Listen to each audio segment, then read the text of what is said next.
자, 오늘 설교 주제 한번 따라해 볼까요? 그리스도께서는 되어 있는 거 있죠? 아, 그건 안 가져왔구나. 그냥 따라 합시다. 그리스도께서는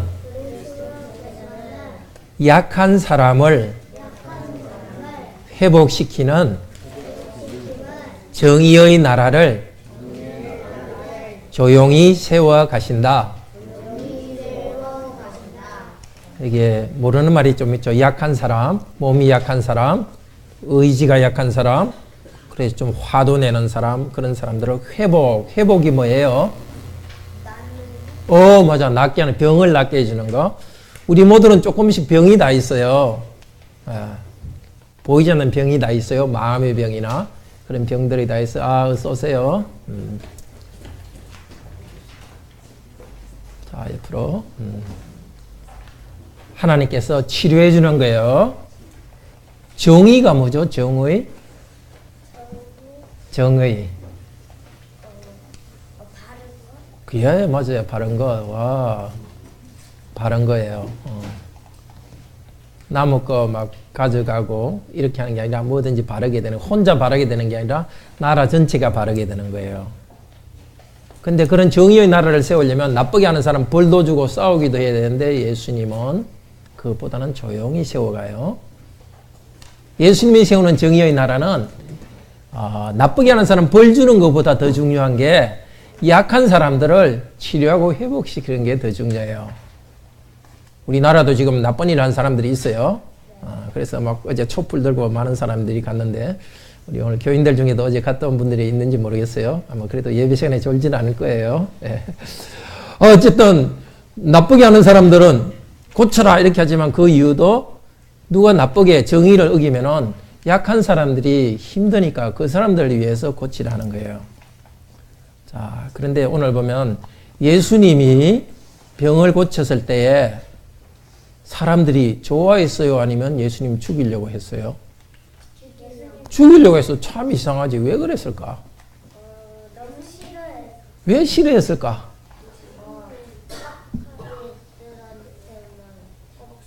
회복시키니까 싫었어요. 자기만 건강하고 싶은데 다른 사람도 회복되니까 진짜 그건 시기심이 생겼어요. 나쁘죠. 우리는 그래서 안 되겠죠. 다른 사람이 잘 못해야 내가 1등 하니까 다른 사람 잘하게 되면 화나고 싫어하면 안 되겠죠. 근데 싫어했어요. 그러니까 예수님이 싹 피했어요. 힘이 없어서 피했을까요? 힘이 있지만은 정의를 이루기 위해서 싸운다고 되는 게 아니라 더 중요한 사람이 있어요. 아직도 예수님이 고칠 사람, 도와줄 사람이 있는 거예요. 정의를 위해서 나쁜 사람 벌하는 것보다도 힘든 사람 도와주는 게 먼저이기 때문에 싸우는 건 나중에 하고 조용히 갔어요. 병을 고치니까 사람들이 와, 병 고침 받았다고 막 사람들한테 이야기하려고 할 거 아니에요. 그러니까 예수님이 그래, 나가서 많이 이야기해라 이렇게 했어요. 뭐라고 이야기했죠? 왜 알리지 말라 그랬을까? 자기가 잡히니까 안 맞아. 그것도 하나. 맞아. 다른 사람이 질투해서 다 맞아요. 또 더 중요한 이유가 있는데 그거는 나중에 말씀 들읍시다. 예수님께서는 조용히 다른 사람하고 막 싸우면서 뭘 하는 게 아니라 예수님이 하는 일을 조용히 해가지고 점점 좀 크게 하려고 처음부터 크게 하려고 안 했어요. 우리는 뭘 하면 막 자랑하고 막 이렇게 하고 싶죠. 예수님은 그렇게 안 했어요. 조용히 어떤 사람들, 병든 사람들, 돈도 별로 없는 사람들, 지식도 별로 없는 사람들, 그 사람들부터 먼저 조용히 고쳐가지고 그 사람들을 하나님 나라 시민, 하나님 나라 국민으로 만들었어요. 그게 치유해가지고 치유하는 정의예요. 고쳐주는 정의. 그걸 하려고 예수님께서는 크게 막 사람들한테 알리고 이런 것들은 잘 안 하려고 했어요. 그러니까 좋죠. 우리가 잘할 때만 예수님이 우리 좋아하는 게 아니고 우리도 약하고 힘들어도 예수님이 우리를 좋아하세요. 그럴 때 우리와 가까이 와서 도와주시는 거예요. 그 예수님 도움 받으려면 어떻게 해야 되겠죠? 그렇죠. 회개하고 기도해야 되겠죠. 힘들 때 힘들다고 가만히 있는 게 아니라 자꾸 기도하면서 내가 오는 거예요. 보통 사람들은 힘세고 뭐 이런 사람만 좋아하잖아요. 뭐든지 잘하고 돈 많고 뭐든지 많은 걸 좋아하지만 예수님께서는 먼저 힘든 사람부터 좋아해요. 그러니까 우리도 힘들 때 나는 뭐 못하니까 여러분 공부 학교 잘하겠지만 혹시 학교 성적도 안 좋고 공부 잘 못한다면 좋아요. 나는 공부 못하니까 예수님 싫어하겠다. 뭐 운동 못하니까 싫어하겠다. 그게 아니에요. 예수님을 더 좋아하는 거예요. 그러니까 예수님께 기도하고 예수님 도움을 받도록 해요. 그리고 우리도 어떤 일 잘할 때 막 떠들고 이렇게 할 필요 없어요. 자기 할 일 조용히 하면 되는 거예요. 그러면 예수님이 함께 하셔서 점점 크게 해줄 거예요. 그게 바로 교회예요. 크게 말하지 않더라도 교회 안에서 말씀 잘 배워서 우리가 자 이렇게 교회도 크고 점점점 여러분도 자라서 아름다운 가정도 이루고 그렇게 하는 거예요. 정말 약한 사람을 회복시켜가지고 정의의 나라를 이루어주는데 그 정의의 나라가 바로 교회예요. 계속해서 말씀 들읍시다.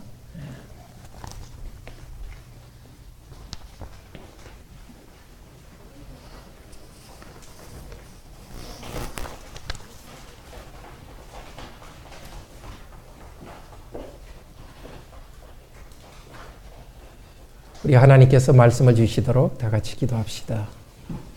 자비로우신 하나님, 우리도 참 상한 갈대처럼 꺼져가는 등불처럼 우리 각자 여러 가지 어려움을 안고 오늘도 나왔습니다. 그때 직접 몸을 가지고 제자들과 함께 계셨고 약한 사람 병을 고쳐주시고 그들과 함께 하셨던 예수님, 이제는 하늘에 몸은 계시지만 성령을 보내주셔서 우리 가운데 성령을 통해서 우리와 함께 하시니 감사합니다. 이 시간도 우리를 불쌍히 여겨주셔서 다시 이 말씀을 통해서 우리에게 말씀하여 주시옵소서. 그때도 예수님께서 말씀으로 병자를 고쳤고 말씀으로 가르치사오니 이제도 예수님의 그 말을 할 때 오셔서 다시 우리를 치유해 주시고 우리에게 세임 주시고 우리도 예수님이 조용히 나라를 세워가는 그것을 본받아서 우리 각자 있는 자리에서 조용히 치유받고 예수님의 나라를, 하나님의 나라를 세워가는데 우리도 한 부분이 될 수 있도록 도우소서.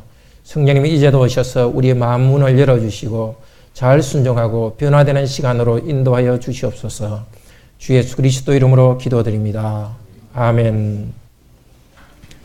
예, 그렇습니다. 그리스도께서는 약한 사람들을 회복시키는 그런 회복시키는 정의를 통해서 그 정의의 나라를 조용히 세워갔습니다.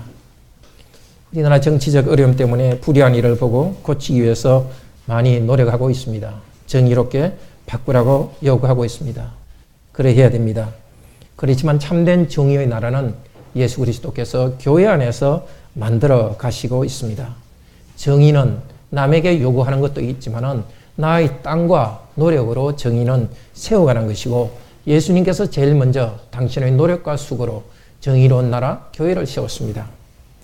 지난 시간에는 예수님께서 안식일에 참된 안식을 주는 것을 배웠습니다. 바리새인들은 안식일에 복잡한 규칙을 만들어서 사람을 피곤하게 만들어 버렸습니다. 혹시 우리 성도들도 주일은 이거 해야 된다, 저거 안 해야 된다, 그거 생각하느라고 피곤했는지도 모르겠습니다. 아니면 나는 안식을 누리고 있는데 다른 사람들이 자꾸 너는 왜 이러냐 간섭할 것 같아가지고 안식을 누리지 못했을 수도 있을 것입니다. 바리새인들은 자기들은 돈도 있고 안정된 생활을 했습니다. 그런데 예수님의 제자들이 너무 배가 고파서 나무의 밭에서 곡식을 비벼 먹는 거, 그때는 다 해도 되는 거죠. 그 일을 하는 걸 가지고 안식일에 추수한다고 제자들을 갖다 비난했습니다. 안식일은 그런 규칙을 가지고 사람을 힘들게 하는 것이 아니라 만족의 날, 즐거움의 날이기 때문에 먹고 즐거워하는 날입니다. 그것을 위해서 그런 복잡한 규칙들은 중요하지 않은 것입니다. 그렇지만 안식일은 먹고 즐기기만 하는 것이 아니라 제일 중요한 예배의 날이라고 그랬죠. 예수 그리스도께서 안식일의 주인이십니다. 성전보다 더 큰 분, 구약 예배하던 성전보다 더 큰 것이 여기 있다고 말씀하셨습니다. 예수님이 가는 곳마다 교회가 있고 그 교회는 구약 성전보다 더 큰 교회입니다. 예수님이 영으로 함께 하시고 예수님 이름으로 예배하는 그곳마다 예수님과 함께하는 기쁨이 있습니다. 그런 점에서 안식일은, 오늘의 주일은 일하는 날입니다. 구약 제사장들이 안식일에 성전에서 중노동을 했듯이 우리도 주일에는 힘껏 말씀을 배우고 기도하고 어떨 때는 졸리기도 하지만 졸음을 참고서 중노동하듯이 예배합니다. 그것이 참된 안식을 줍니다. 그냥 느슨하게 이렇게 예배드리는 것이 아니라 온 힘을 다하여 예배드릴 때 영혼의 깊은 안식을 얻습니다. 그리고 그날 안식일에 예수님께서는 병자를 고쳤습니다. 유대인들은 또 바리새인들은 그걸 가지고 안식일에 일을 한다고 비난했습니다. 예수님께서는 주일은 선한 일을 하는 날이다 하면서 평소에도 안식일, 평소에도 선한 일을 하고 다른 사람을 섬겨야 됩니다. 그런데 이 유대인 바리새인들은 주일에는 안 된다고 말했습니다. 예수님께서는 주일에도 해도 된다고 말했습니다. 다른 날은 선한 일 안 하는 게 아니라 다른 날도 선한 일 하는 거죠. 그렇지만 주일에도 선한 일을 한다는 것입니다. 그러면서 예수님께서 나는 제사를 원하는 게 아니라 자비를 원한다는 말씀을 너희들이 읽지 못했느냐 말했는데, 거기 제사라는 것은 예배는 중요하지 않다는 뜻이 아니고 어떤 예배의 의식이나 형식보다는 실제 내용이 중요하다는 것입니다. 서로 사랑하기 위해서 또 예배드리기 위해서 규칙이나 형식이 있지만 그거보다는 항상 언제든지 좀 실용적으로 실제적으로 사람을 사랑하는 일을 하라고 가르쳐 주셨습니다. 오늘은 그 예수님께서 안식일에 환자를 한 손 말 한 편 고치는 그 이야기를 조금 말씀을 듣고, 그리고 이어서 예수님께서 참으로 조용히 치유하시면서 하나님 나라를 세워가는 말씀을 듣겠습니다. 이 시간 정말 이 말씀을 들을 때 우리 자신이 예수님과의 새로운 친교가 일어나고 우리 자신이 예수님의 그런 의의 나라 백성으로 변화되어 가도록 성령께서 은혜 주시기를 바랍니다. 첫째로 예수님은 병을 고치셨고 사람들은 예수님을 죽이려고 했습니다. 9절에서 12절 말씀입니다. 계속하여 안식일에 일어나는 일입니다. 안식일에서 회당에서 예수님이 들어갔는데, 회당은 뭐죠? 유대인들 남자 10명만 있으면 어디든지 회당을 지을 수 있습니다. 그러니까 곳곳에 거리마다 회당이 있습니다. 그러니까 그 회당에서 같이 말씀도 배우고 또 잘못한 사람이 있을 때 벌도 주고 하는 것입니다. 예수님께서 회당에 가르치러 들어갔더니 한쪽 구석에 한쪽 손이 마비된 사람이 앉아 있었습니다. 그런데 바리새인들이 먼저 예수님을 보고 어떻게? 비난조로 10절에 비난조로 질문하여 말했습니다. 이 질문한다는 단어는 여기 나온 단어는 그 신약성경에 전부 아주 약간 이렇게 사람을 떠보기 위해서 뭔가 비난거리를 찾기 위해서 하는 것입니다. 안식일에 사람 병 고치는 것이 가능합니까? 합당합니까? 이유는 고소하기 위해서입니다.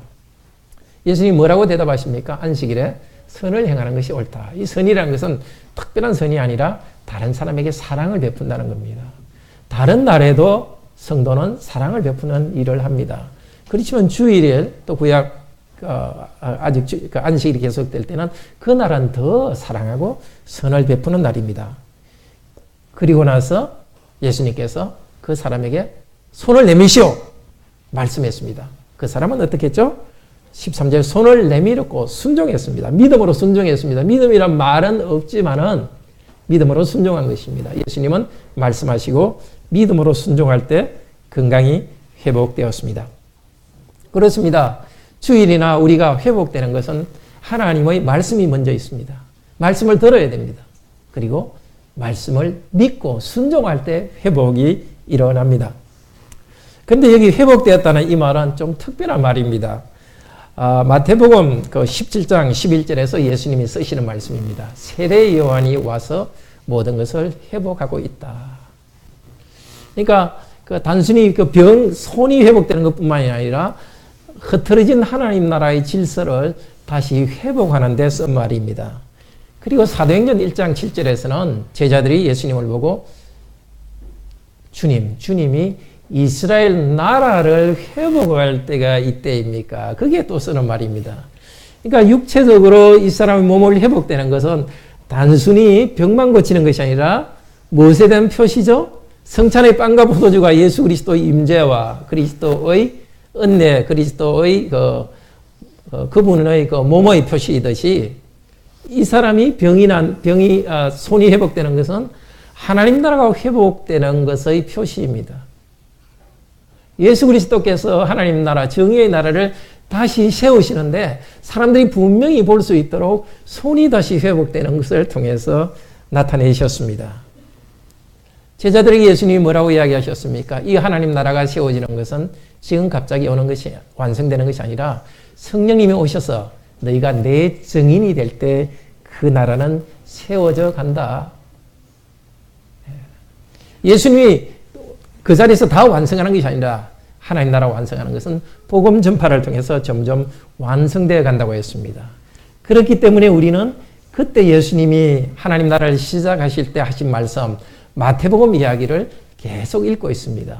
그때 하나님 나라가 어떻게 시작되었는가를 아는 것은 지금 우리가 하나님 나라, 정의의 나라에서 어떻게 살아갈지를 가르치는 것입니다. 잘 되는 나라는 정치가 잘 되고 경제도 발전되어야 됩니다. 그런데 예수님께서는 하나의 제도에만 관심을 갖는 것이 아니라 한 사람 한 사람에게 관심을 가집니다. 그 한 사람을 치유하는 그 구체적인 일을 통해서 정의의 나라가 이루어집니다. 나쁜 것을 고쳐야 됩니다. 프로그램도 필요합니다. 그렇게 나쁜 것은 고쳐지더라도 한 사람 한 사람은 행복하지 않을 수 있고 치유받지 않을 수 있습니다. 우리 주님께서는 그냥 추상적인 제도만 좋은 그런 나라가 아니라 GNP만 높은 나라가 아니라 한 명 한 명이 진정으로 치유되고 그 나라의 회복에 참여되는 그 나라를 이루어 가십니다. 지금도 우리 주 예수께서는 하늘에 계시면서 성령을 보내주셔서 이 땅에서 있는 우리들, 이 땅에 있는 우리들 한 명 한 명을 불러내 가지고 우리 한 명 한 명이 하나님 나라의 치유와 회복을 경험하도록 하십니다. 어떻게 경험할 수 있겠습니까? 우리 유년부 성도들이 이야기했듯이 회개하고 기도해야 되는 것입니다. 내가 손이 이렇게 마비되어 있다면 주님께서 고쳐주도록 간절히 기도하면서 병원에 가야 됩니다. 병원이 병을 고치는 것이 아니라 우리 주님께서 병과 약을 사용해서 우리를 고치기 때문입니다. 정서적으로 아주 문제가 있다면 정신과도 가야 되겠지만은 주님께 간절히 기도하면서 치유해달라고 회복해달라고 하는 것입니다.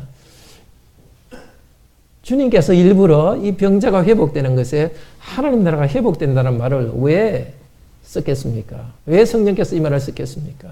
단순히 병만 치료되는 게 중요하지 않고 하나님 나라 백성으로서 온전한 치유가 일어나야 된다는 것입니다. 무슨 어려움이든지 육체적 질병이든 정서적인 것이건 경제적인 어려움이건 무슨 결핍이 있든지 우리는 특별히 죄의 문제 때문에 어려움이 있을 때 주님께 간절히 기도하면서 주님의 은혜를 체험하기를 바랍니다. 이 과거의 이야기는 우리에게 약속입니다. 지금도 하나님께서는 치유를 이루어 가십니다. 문제는 우리가 기도하지 않기 때문입니다. 그리고 6일 동안에도 선한 일을 해야 되고 주일에도 선한 일을 해야 됩니다. 우리의 목표가 저 사람은 잘하고 있냐 못하고 있냐 판단하는 자리에 있지 말도록 합시다. 각자 자기의 자리에서 선을 행하는 것이 중요합니다. 우리의 목표는 항상 내가 나 자신이 건강하게 되고 가족을 부양하고 그거는 열매라고 사실 할 수 없습니다. 자기 유지니까. 열매는 뭐겠습니까? 나 바깥으로 나가야 되겠죠. 우리의 비전이 이 치유가 필요한 사람들에게 치유를 공급하는 그런 그 예수님의 역할, 예수님의 일에 참여할 수 있기를 바랍니다. 예수님께 잘 배울 때에 우리는 이 나라를 경험합니다. 그때 예수님이 말씀하셨듯이 지금도 우리에게 말씀을 주시고 주일에 말씀을 듣습니다. 그 말씀을 듣고 순종했을 때 이 사람의 팔은 치유됐습니다. 우리의 무슨 어려움이든지 말씀을 잘 배우는 것이 먼저입니다. 그리고 믿음으로 순종하도록 합시다. 다른 사람에게도 우리가 경험하는 그 은혜와 치유를 다른 사람에게 전달할 수 있도록 합시다. 둘째로 15절부터 21절에는 그리스도께서는 치유하는 정의의 나라를 조용히 세워 가십니다. 예수님께서 이 병든 자를 고쳤을 때 이 바리새인들은 예수님을 죽이려고 했습니다. 병자가 치료받는 것을 보고도 축하하지 않았습니다. 왜 그렇습니까? 자기 확신에 아주 갇혀 있어가지고 성경도 아닌 그 안식일 지키는 그 규칙에 매여가지고 실제 중요한 것을 보지를 못하는 겁니다. 지난번에는 또 어떤 예수님께서 제자들과 그 죄인들과 함께 식사하고 죄인들이 회개하고 새롭게 되는 것도 싫어했죠. 왜 죄인들하고 식사하느냐? 질투심, 자기중심적인 것이 그렇게 무섭습니다. 죄인들이 회개하고 돌아와서 나처럼 치유되는 것이 기쁘지 않았던 겁니다. 건강하지 않은 사람들이, 가난한 사람들이 더 좋아져 가지고 나처럼 건강하게 되고 나보다 더 부자가 되고 영적으로 풍요롭게 되고 그것이 질투가 나서 심지어 그 일을 하신 예수님을 죽이러 가는 것입니다. 정말 질투심은 그렇게 무섭기도 합니다. 영적 질투심도 참 무서운 일입니다. 나는 신앙이 먼저다 이런 생각 때문에 다른 사람이 나처럼 이렇게 신앙이 성장하는 것에 대해서 질투를 가질 수도 있는 것입니다.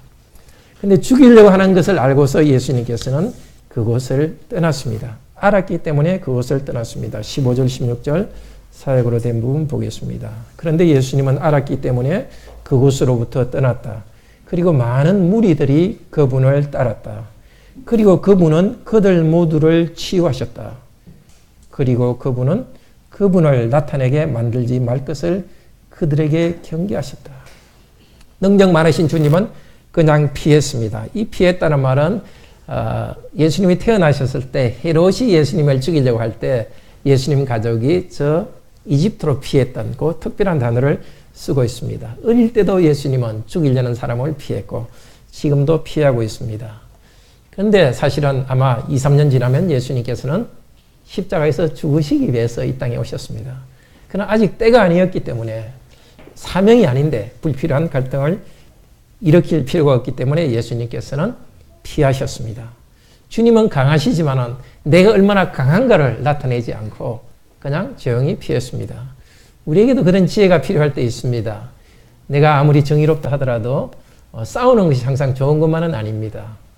싸워서 뭐가 옳은지 내가 옳은 걸 나타내는 게 중요한 게 아니라 인생의 열매를 맺는 것이 중요하기 때문입니다. 그렇게 싸우면서 시간을 낭비하기보다도 더 중요한 일에 투자하셨습니다. 바리새인들은 이 무리들은 분명히 바리새인들이었을 것 같습니다. 그들은 예수님을 죽이려 했지만은 그러나 많은 사람들은 예수님을 따라왔습니다. 분명히 바리새인들처럼 부자도 아니고 배우지도 않은 그런 사람들인 것 같습니다. 세리와 죄인들도 그게 있었을 것입니다. 특별히 병자들이 왔습니다. 예수님께서는 그들 모두를 치유했다고 합니다. 치유해달라고 온 사람은 하나도 그냥 보내지 않고 꼭 치료해 보냈습니다. 병들고 약하지만 주님을 따르는 사람들과 하나님 나라를 세우기 시작했습니다. 저 사람은 일꾼일 것 같아 해서 그 사람 변화시키려 있는 것이 아니고 아직은 정말 보잘것없지만 겸손히 주님을 따라오는 그 사람. 병 걸려서 제대로 기능도 못하지만 여전히 약하지만 일단 병을 고쳐서 그들과 함께 하나님 나라를 시작했습니다. 그런 국민들도 정의로운 나라를 세워가십니다. 그런데 자기를 나타내지 말라고 말했습니다. 이 정확히 말해서 나타내는 것을 행하지 말라. 이게 아주 강조되고 있습니다. 나타내는 행동을 하지 말라. 나타낸다는 말은 마태복음 6장에서 서기관과 바리새인들을 책망하며 하신 말씀이죠. 그들은 하나님께 하는 은밀히 해야 될 기도나 금식까지도 막 나타내려고 했습니다. 예수님께서는 사람들에게 나타나는 병 고치는 일까지도 그냥 감추었습니다. 왜 그렇습니까? 사람들에게 보이기 위해서 선을 행하지 말고 하나님과의 관계에서 선을 행하도록 예수님께서 모범을 보이기 위해서입니다. 또 다른 실제적인 이유는 예수님께서는 종합병원을 세우기 위해서 세상에 오신 분이 아닙니다. 예수님께서는 죄인들을 고쳐서 영혼을 치유하는 분이고 그런 일을 한다는 걸 나타내기 위해서 질병을 고치는 분입니다. 그런데 사람이 병 고치는 목적으로 다 온다면 예수님이 실컷 기적을 행해서 사람들은 병은 고쳤는데 영혼 구원하는 일을 하지 못하기 때문에 그렇게 단순히 병 고치는 분으로만 예수님은 알려지는 것을 원하지 않았습니다. 또 하나 중요한 이유는 예수님께서는 그 교만한 사람들이 방해를 받지 않고 이 약한 사람들, 이 사람들이 안정되게 치유받고 가르침을 받으면서 이 사람들을 그 종잣돈으로 해서 이 사람들을 중심으로 해서 하나님 나라를 세우는 일에 집중하기를 원하셨습니다. 그런데 예수님께서 이렇게 하신 것을 더 구체적으로 17절에서 설명합니다. 이는 이사야를 통해서 말씀되어진 것이 성취되도록 하기 위해서다 말하기를. 예수님께서 왜 그런 일을 했는지를 설명하지 않았습니다.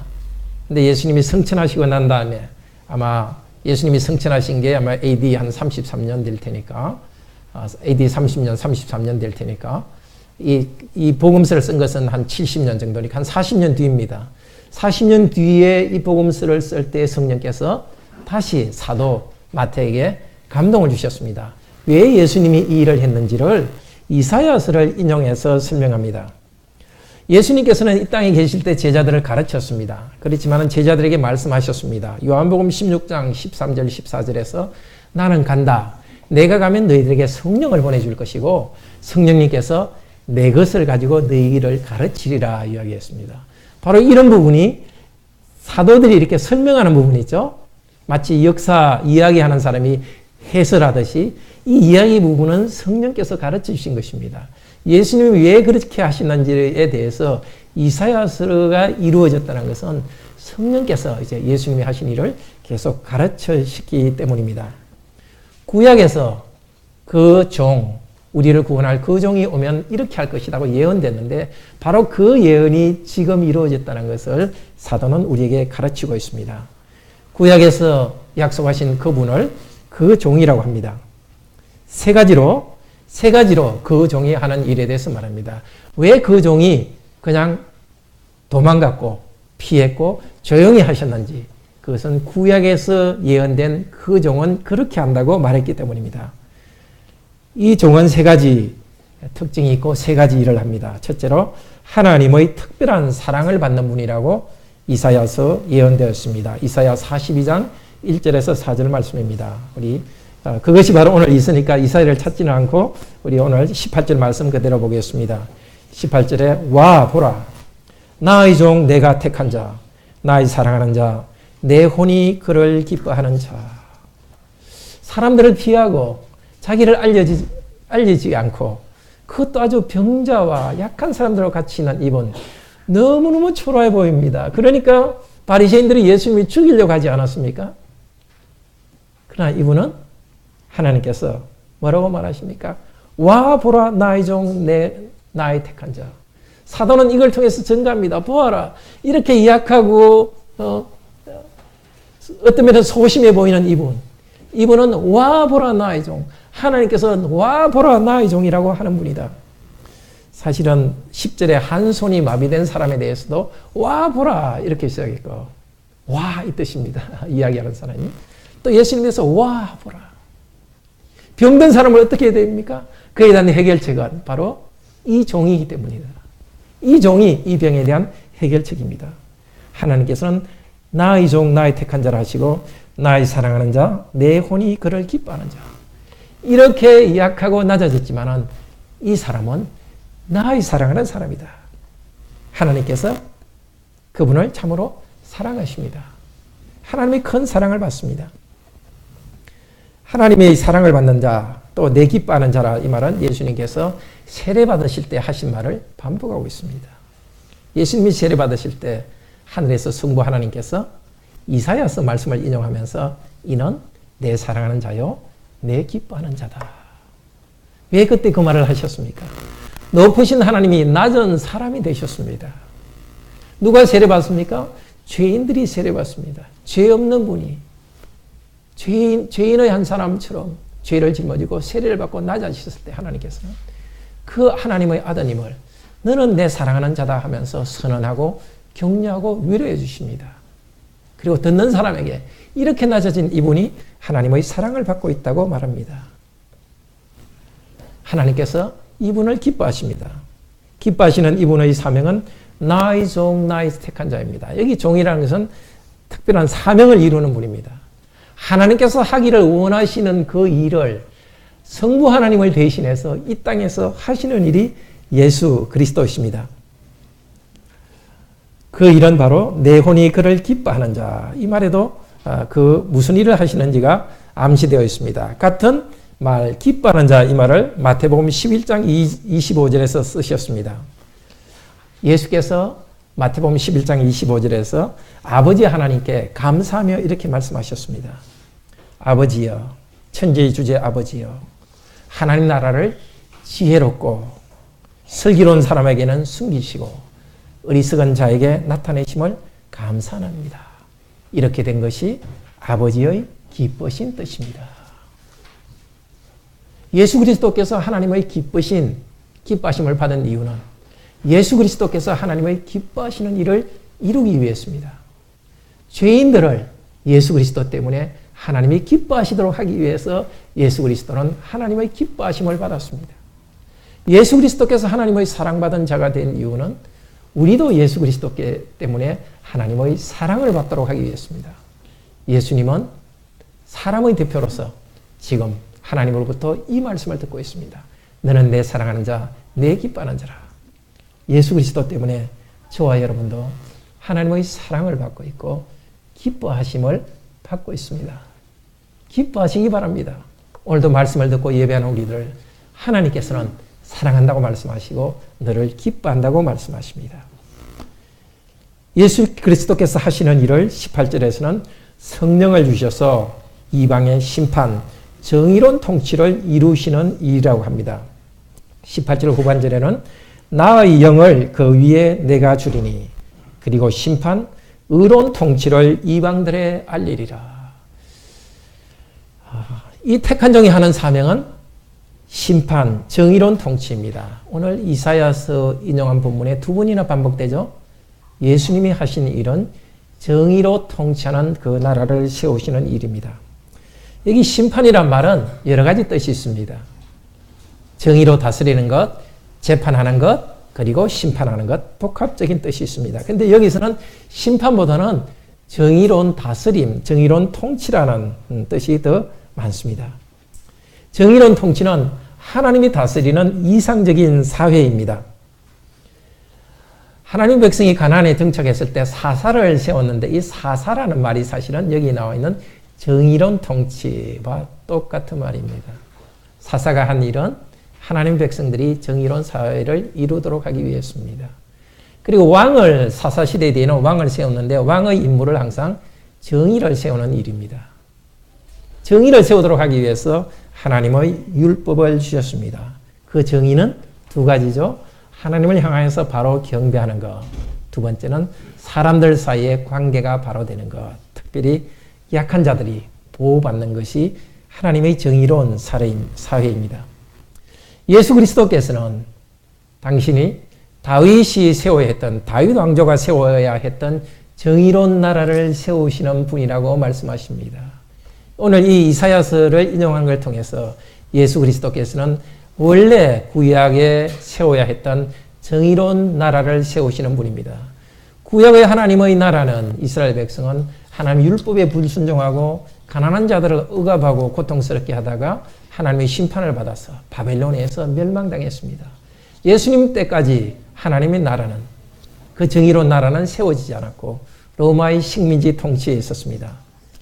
그런데 12장 4절에서 마태복음 12장 4절에서 예수님께서는 제자들이 안식일에 밀을 비비 먹는 이야기를 비판을 할 때, 바리새인이 비판할 때 뭐라고 말씀하셨습니까? 다윗이 성전에 가서 진설병을 먹은 것을 기억하지 못하느냐. 그러니까 예수님과 그의 제자들을 다윗과 그의 부하들로 지금 비유하고 있습니다. 다윗과 그의 부하들보다 더 큰 분으로 말씀하셨습니다. 구약 그의 다윗 왕조가 이루어야 될 정의로운 나라를 예수님께서 이제 정의로운 통치를 이루십니다. 그런데 그 정의로운 통치를 어떻게 이루십니까? 알리리라. 정의로운 통치를 이방인에 알리리라. 힘이나 프로그램으로 하는 것이 아닙니다. 만약에 힘이나 프로그램으로 정의로운 사회를 이룬다면 사람들은 덕을 볼지는 모릅니다. 그렇지만 수동적입니다. 일 안 해도 먹고 살게 해주는, 살 수 있는 그런 복지국가 생각해 보셨습니까? 사람들이 게으르고 따분합니다. 그러나 예수 그리스도의 나라는 모든 사람이 정의로운 통치에 참여하는 나라입니다. 그래서 정의로운 통치를 그냥 이루시는 것이 아니라 가르쳐 주는 겁니다. 모든 하나님의 백성들이 정의로운 통치를 알고 그 통치에 참여하도록 가르쳐 줍니다.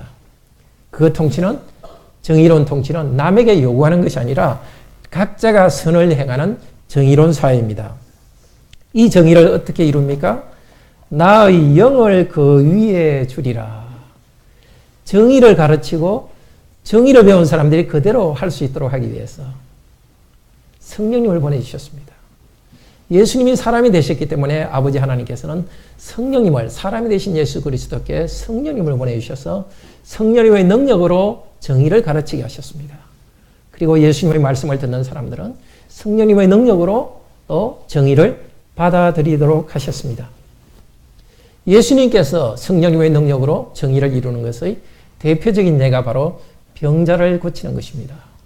예수님이 이루시는 정의는 강한 자들을 벌하는 정의보다 더 중요한 것이 약한 자들을 치유하고 세우는 정의입니다.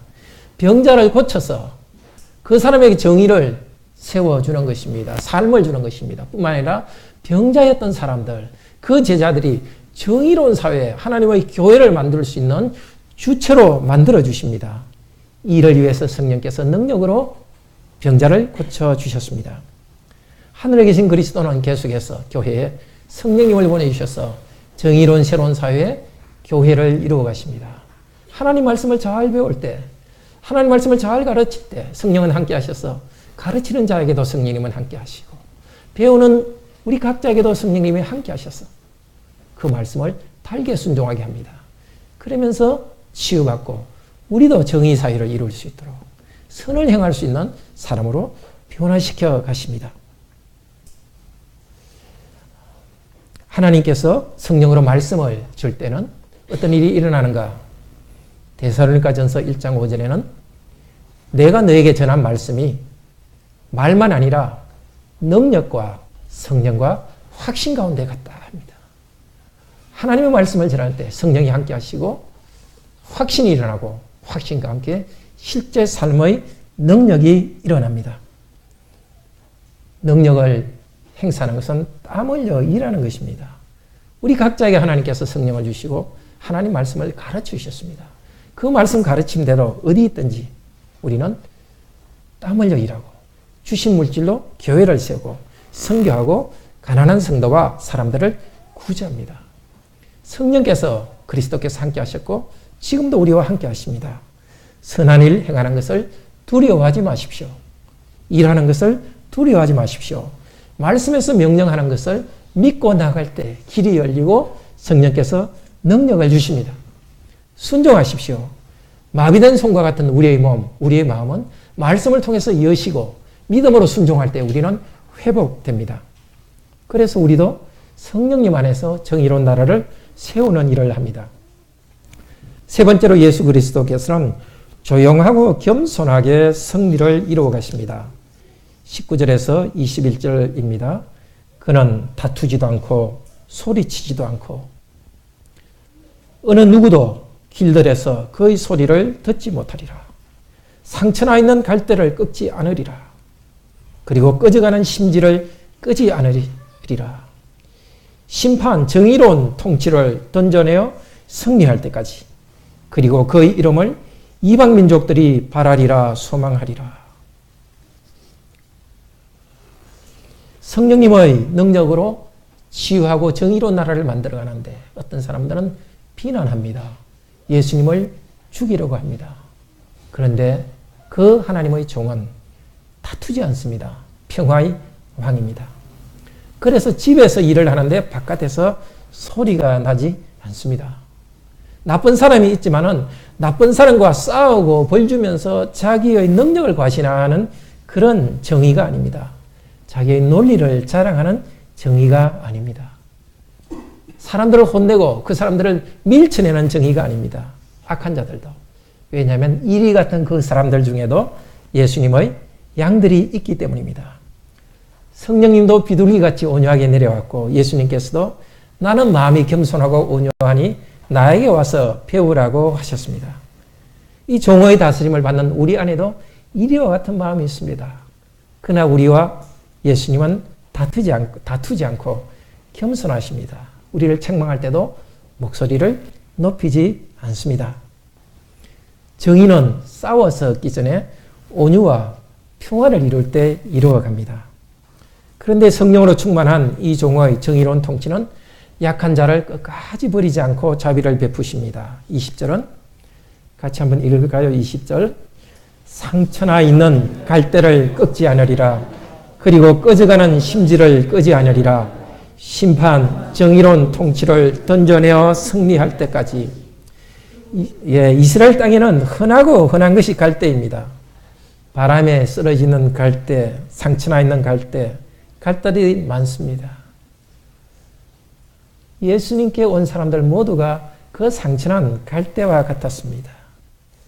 그런데 상처난 갈대와 같은 사람들을 갈대 이 갈대는 없애버리고 좋은 갈대 쓰지 하고 없애지 않는다는 것입니다. 상처난 갈대 하나하나를 붙잡고 상처난 갈대를 꺾지 않으시고 거기에 있는 생명을 키우신다는 것입니다. 예수 그리스도를 영접한 우리들도 다 상처난 갈대입니다. 우리에게 여러 가지 문제들이 있습니다. 물질적 문제와 질병, 취직 문제, 마음의 상처, 관계의 갈등, 무엇보다도 죄 때문에 참 마음이 상처나 있습니다. 그런데 예수님께서는 약하다고 버리지 않으십니다. 더 튼튼한 사람, 더 일 잘할 사람이 있으니까 애는 안 할 사람이 그냥 포기하고 잘할 사람 선택하겠다. 상위 1%에만 집중해서 가르치겠다. 이런 것이 아니라 모두 다 꼭 잡고서 결코 버리지 않습니다. 상처나 있는 갈대를 결코 꺾지 않고 계속 돌보고 키워가십니다. 약하다면 더 귀히 돌봐주십니다. 오늘 약함을 가진 우리들에게 하시는 약속의 말씀입니다. 꺼져가는 심지를 끄지 않으리라. 늘 심지가 뭔지 알아요? 옛날 우리 어릴 때는 호롱불이라는 게 있었는데요. 동그랗게 된 거 안에 기름을 넣어요. 그리고 조그만 뚜껑을 덮어요. 뚜껑이 구멍을 내가지고 그 위로 천을 쫙 내요. 그러면 천 위로 이렇게 기름이 좀 올라오겠죠. 그죠? 그게 불을 딱 붙이면 불이 탑니다.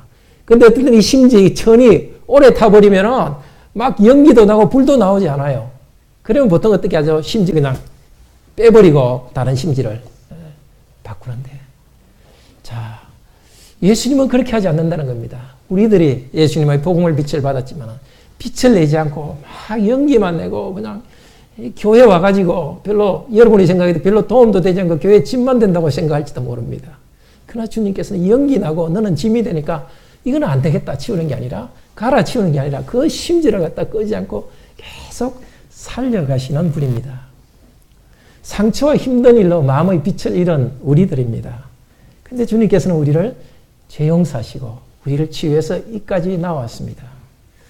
그리고 성령님을 보내주셔서 우리를 세상의 빛으로 삼았습니다.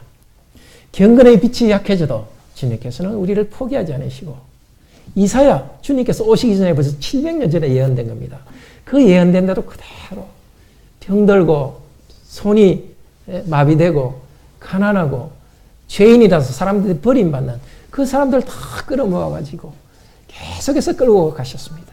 우리도 빛을 잃더라도 주님께서는 버리지 않으시고 다시 어쨌든 빛이 나올 수 있도록 우리를 붙들고 나아가십니다.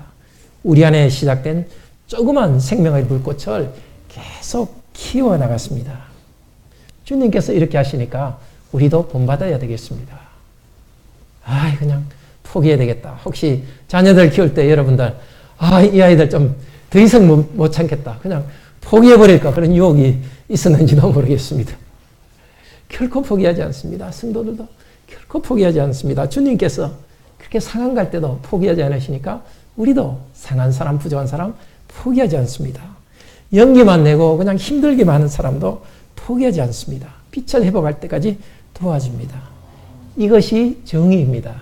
정의는 상처난 갈대를 버리고 더 잘하는 사람에게 지원해 주는 것이 아니라 상처나서 넘어지는 사람을 끝까지 붙들고 나가는 것이 정의입니다.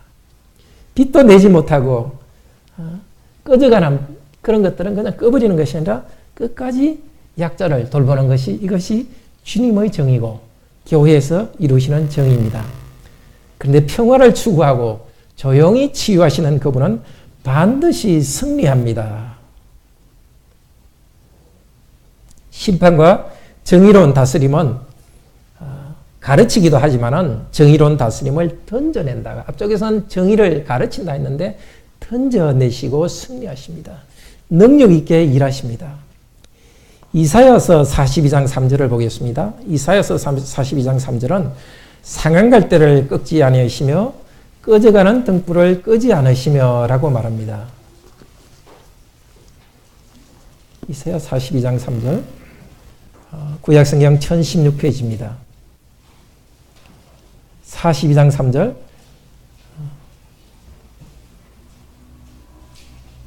42장 3절 같이 읽읍시다. 상한 갈대를 꺾지 아니하며 꺼져가는 등불을 끄지 아니하고 진리로 공의를 베풀 것이며, 그 다음에 나오는 것이 그는 쇠하지 아니하고 낙담하지 아니하고. 여기 쇠한다는 말은 꺼진다는 말과 원래 똑같은 단어입니다. 또 낙담한다는 것은 꺾는다는 것과 똑같은 단어입니다. 원래 단어가. 무슨 뜻이겠습니까? 꺾여져가는 그 나무와 함께 하셔서 꺾인 나무처럼 주님은 함께 하셨는데 자신은 함께 있으면서 꺾이지 않는다는 것입니다. 꺾인 나무를 버리지 않는 그분께서는 꺾인 나무들 가운데 계시지만은 결코 꺾이지 않고 일어나서 승리한다는 것입니다. 불이 가물가물하고 약해진 그 죄인들, 세리와 죄인들 그 가운데 빛도 없이 그냥 그 가운데 꺼져가는 분처럼 거기 계시지만 결코 꺼지지 않고 다시 일어난다는 것입니다. 불을 피우기 위해서 그분 자신이 어두운 것처럼 어두운 사람들과 함께 했고 생명을 일으키기 위해서 약한 사람들과 함께 했습니다. 그리고 함께 일어나도록 그분이 함께 계셔서 그분이 결코 꺾이지 않고 결코 꺼지지 않기 때문에 그 약한 사람들은 일어서고 빛을 냅니다. 도망간 예수님이고 조용히 하신 예수지만 그분 안에 강인함이 있습니다. 하나님의 능력으로 강합니다. 아니 능력으로 강하기 때문에 꺼져가는 심지들과 같이 할 수 있습니다. 꺾여져가는 사람들과 함께 할 수 있는 것은 강하기 때문입니다. 진리 안에 굳게 서 있기 때문에 흔들리지 않습니다. 우리도 이 예수님 안에서 이 은혜를 받았습니다. 우리도 약한 것도 말고 부정함이 있지 않습니까? 넘어질 것 같았지만 주님께서는 우리와 함께 꺾이지 않으시고 지금까지 나오게 하셨습니다. 꺼져갈 것 같았지만 생명이 꺼져가는 것 같았지만 주님께서 우리와 함께 일으켜 주셨습니다. 이제 우리에게도 성령님을 주셨습니다. 우리도 꺾인 사람들과 함께하고 굴복하지 않고 함께 일어나라고 하십니다. 꺼져가는 사람들의 친구가 되고 그들과 함께 일어나라고 하십니다. 완고하는 사람, 저항하는 사람, 끝까지 저항하는 사람들은 끝까지 버려두지는 않을 것입니다. 정말 그들을 구원하기 위해서 그들도 망치로 치셔서 상한 갈대로 만들어버릴 것입니다.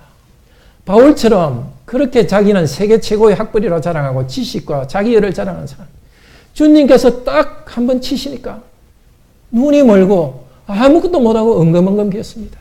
그때 주님께서 한번 부러뜨린 다음에야 주님은 쓰셨습니다.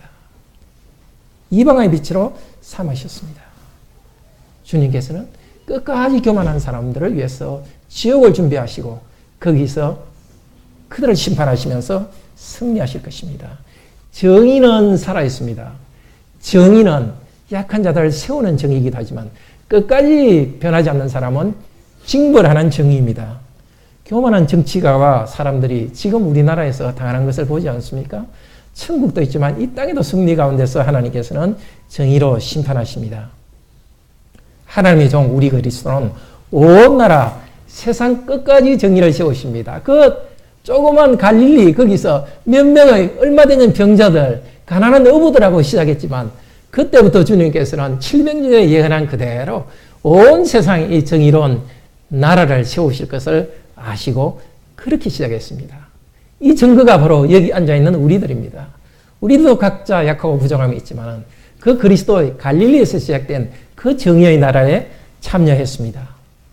이방이 그를 바라리라 소망한다는 뜻입니다. 모든 나라들이 그리스도를 바라고 모든 나라 가운데 구원받을 자들이 그리스도를 소망하며 나왔습니다. 앞으로도 소망하며 나아갑니다. 지금 정의가 없는 사회 가운데서 우리는 사회 정의를 위해서 우리는 노력합니다. 그렇지만 더 확실한 정의는 교회 안에서 작은 사람들을 가지고 정의 사회를 만드는 것을 경험하고 있습니다. 이 땅에서 정의를 이루고 또 재림의 수망 가운데서 그날 이루실 정의의 나라를 바라봅니다. 사랑하는 성도 여러분, 이 정의의 나라는 배운다고 되는 것이 아닙니다. 기도하고 배우고 순종할 때 이 정의의 나라에 들어갑니다. 겸손하고 조용한 그리스도는 하나님의 사랑을 가진 분으로서 그분의 정월 사명을 이루었습니다. 그 온 땅에 그리스도의 정의로운 사회 교회를 세웠습니다. 저와 여러분이 이 하나님의 사랑을 받고 정의로운 사회에서 먼저 의롭게 되고 정의에 참여한 것을 참으로 감사합시다. 그리스도께서는 지금 성령님의 능력으로 교회 안에서 정의로운 나라를 이루어가는 것을 감사합시다. 은혜 받은 것을 감사하고 성령님을 의지하여 살아갑시다. 결코 포기하지 맙시다. 약하고 부르진 우리들과 주님께서 함께 약해지는 듯 하면서 우리를 일으켜 세워주십니다. 주님은 교만한 자와 다투지 않고 약한 자를 돌보셔서 하나님 나라를 세워갑니다.